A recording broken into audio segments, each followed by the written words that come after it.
नबी क्या कहता है, देखो यशायाह 7 अध्याय 14 वचन, इस कारण प्रभु आप ही तुमको एक चिन्ह देगा, सुनो एक कुमारी गर्भवती होगी और पुत्र जनेगी और उसका नाम इमानुएल रखेगी। तो मैंने आप लोगों का ध्यान दिलाया पिता, पुत्र और पवित्र आत्मा के तीन व्यक्तित्व। परमेश्वर एक है लेकिन उसके व्यक्तित्व कितने हैं? तीन। पिता है, पुत्र है और पवित्र आत्मा। पिता के तौर पे योजना बनाता है परमेश्वर, और पुत्र के तौर पे वही परमेश्वर देहधारी होकर के हम पापियों के लिए, आदम वंशियों के पापों और श्रापों के लिए क्रूस पे जान देने के लिए आता है। हालेलुया। और यूहन्ना रचित सुसमाचार में यूहन्ना भी परमेश्वर के बारे में कहता है, वो भी मैं पिछले भागों में कवर किया है, लेकिन एक बार फिर हम पढ़ते हैं। यूहन्ना रचित सुसमाचार पहला अध्याय उसका 29 वचन, दूसरे दिन उसने यीशु को अपनी ओर आते देखकर कहा, देखो यह परमेश्वर का मेमना है जो जगत का पाप उठा ले जाता है। किसका पाप उठा ले जाता है? जगत का, यानी कि जगत में रहने वाले आदमवंशियों का पाप उठा ले जाता है। तो सिर्फ और सिर्फ उस पृथ्वी के ऊपर प्रभु यीशु मसीह ने ही सब मनुष्यों के पापों और श्रापों को उठाया है। बाकी पीर आए, पैगंबर आए, संत आए, महात्मा आए, अवतार आए, मैं सभी का आदर करता हूँ, लेकिन मनुष्य जाति के पापों को किसने उठाया? सवाल ये है। वचन कहता है, स्पष्ट वचन में लिखा है कि देखो परमेश्वर का मेमना जगत के पापों को उठा ले जाता है। हालेलुया। तो ये वही मेमना है। रोमियो की पत्री में भी और स्पष्ट रीति से परमेश्वर का वचन कहता है, वो भी मैं वचन आपके लिए पढ़ना चाहूँगा। रोमियो की पत्री 5 अध्याय 8 वचन, परंतु परमेश्वर हम पर अपने प्रेम की भलाई इसी रीति से प्रकट करता है कि जब हम पापी ही थे, क्या थे? जब हम आदम के पाप के कारण पापी ही थे, तभी मसीह हमारे लिए मरा। किन के लिए मरा? सब आदमवंशियों के लिए मरा। हालेलुया। मेरे लिए मरा। मैं विश्वास करता हूँ प्रभु यीशु मसीह स्वर्ग छोड़ के, अपनी महिमा छोड़ के, अपना आदर छोड़ के, स्वर्गदूतों की आराधना छोड़ करके देहधारी हुआ। हालेलुया। फिलिपियों की पत्री में भी इसके बारे में स्पष्ट तौर पे लिखा है। फिलिपियों की पत्री में वापस हम आते हैं, जहाँ से हमने उस वचन को छोड़ा था कि वो दंडवत करेंगे, घुटना टेकेंगे, और हमने भजन संहिता में उस वचन को पढ़ा था कि वो घुटना कब टेकेंगे, और घुटना टेकने में फ़ायदा कब है? फ़ायदा अब है। जीते जी फ़ायदा है। मुर्दे परमेश्वर की आराधना नहीं करेंगे, जीते जी फ़ायदा है।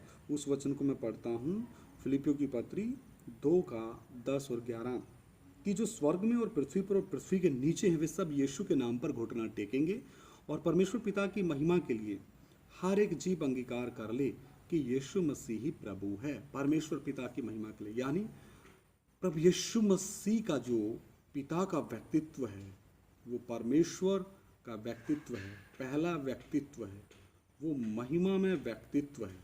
हालेलुया। तो उसकी महिमा के लिए, परमेश्वर पिता की महिमा के लिए हर एक जीव, यानी हर एक आदमवंशियों की जीव अंगीकार कर ले कि यीशु मसीह ही प्रभु है, परमेश्वर है, क्योंकि परमेश्वर देहधारी हुआ है। परमेश्वर ने एक देह धारण की है। किसके लिए? वो जो हमने पहले डिस्कस किया कि सारे आदमवंशियों के पापों और श्रापों को उठाने वाला एक बलिदान चाहिए था। एक ऐसा मनुष्य चाहिए था जो निर्दोष हो, निष्कलंक हो, निष्पाप हो, परम पवित्र हो, और वो कुंवारी से जन्मा हो। हालेलुया। तो पृथ्वी पर ऐसा कोई नहीं था। इसी को मैंने गहराई से समझाने के लिए बाकी इन आयतों का इस्तेमाल किया, और परमेश्वर का जो वचन हमने पढ़ा है उनसे स्पष्ट हुआ है कि प्रभु यीशु मसीह का इस पृथ्वी पे आने का मकसद क्या था। और परमेश्वर ने अपने आप को छोटा करके, नम्र करके, दीन करके एक कुंवारी मरियम के गर्भ में पवित्र आत्मा के द्वारा मरियम गर्भवती हुई, और ठीक 9 महीने के पश्चात परमेश्वर अपने दूसरे व्यक्तित्व में, जिसका नाम भी स्वर्ग से आया, प्रभु यीशु मसीह, जिब्राइल स्वर्गदूत को उसी परमेश्वर ने भेजा जो मरियम के गर्भ में आ रहा है, अपने दूसरे व्यक्तित्व में आ रहा है, और उसको नाम रखने का हुक्म भी स्वर्ग से हुआ कि इसका नाम यीशु रखना, क्योंकि वह जगत के लोगों का उनके पापों से क्या करेगा? उद्धार करेगा। ये भी वचन में स्पष्ट तौर पे लिखा है कि वो अपने जगत के लोगों का उनके पापों से क्या करेगा, उद्धार करेगा। ये हम पढ़ सकते हैं मत्ती की किताब पहला अध्याय, मत्ती रचित सुसमाचार पहला अध्याय 21 वचन। वह पुत्र जनेगी और तू उसका नाम यीशु रखना, क्योंकि वह अपने लोगों का उनके पापों से उद्धार करेगा।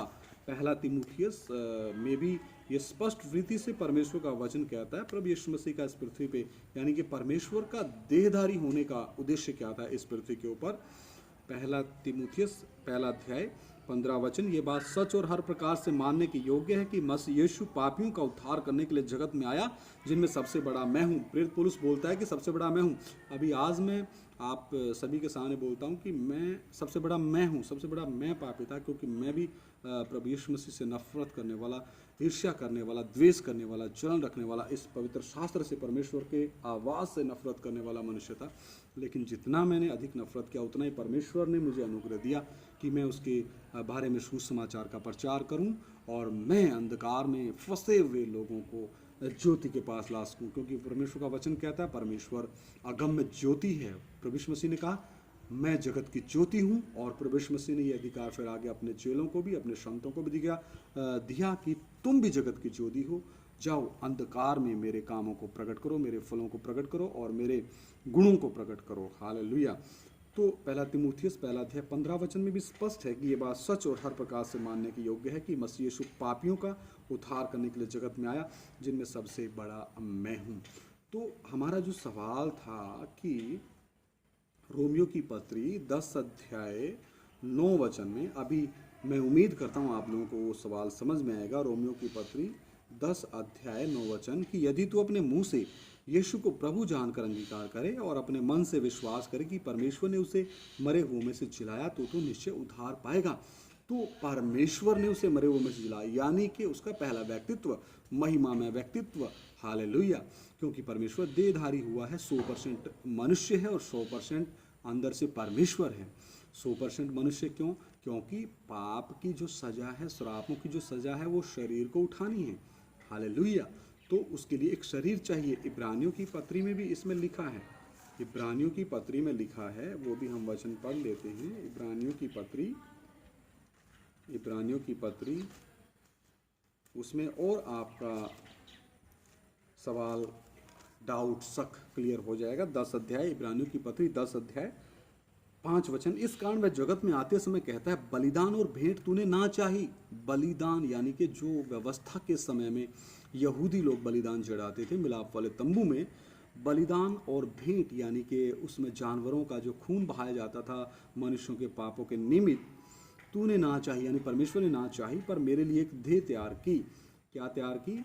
देह तैयार की। हालेलुया। उस देह का नाम स्वर्ग से आया प्रभु यीशु मसीह। और उस देह का काम क्या था?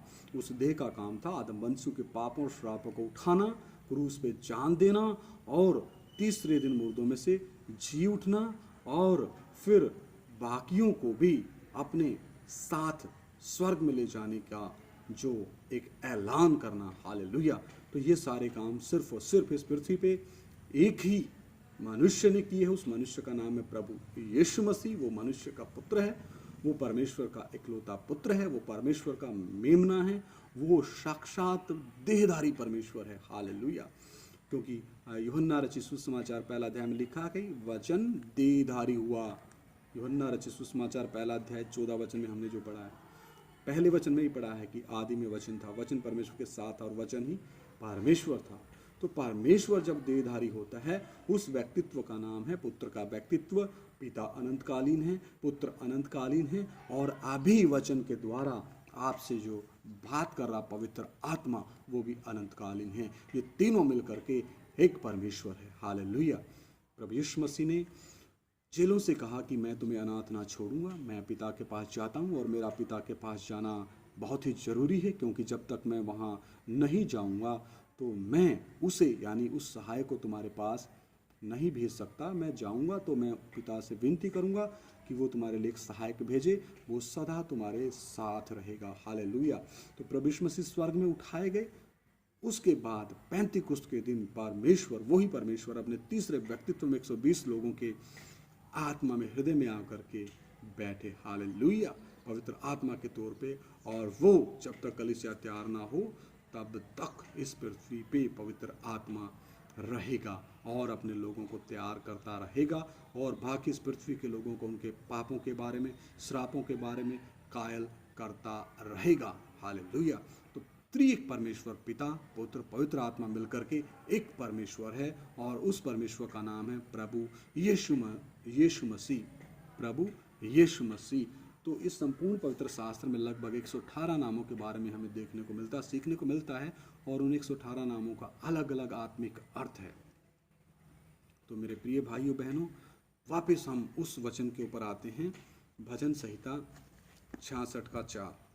भजन संहिता 66 का 4। भजन संहिता 66 का 4। सारी पृथ्वी के लोग तुझे दंडवत करेंगे, सारी पृथ्वी के लोग तुझे दंडवत करेंगे। अगला भाग में हम और एक्सप्लेन करके इसके बारे में बताएंगे। सभी को जय मसीह की।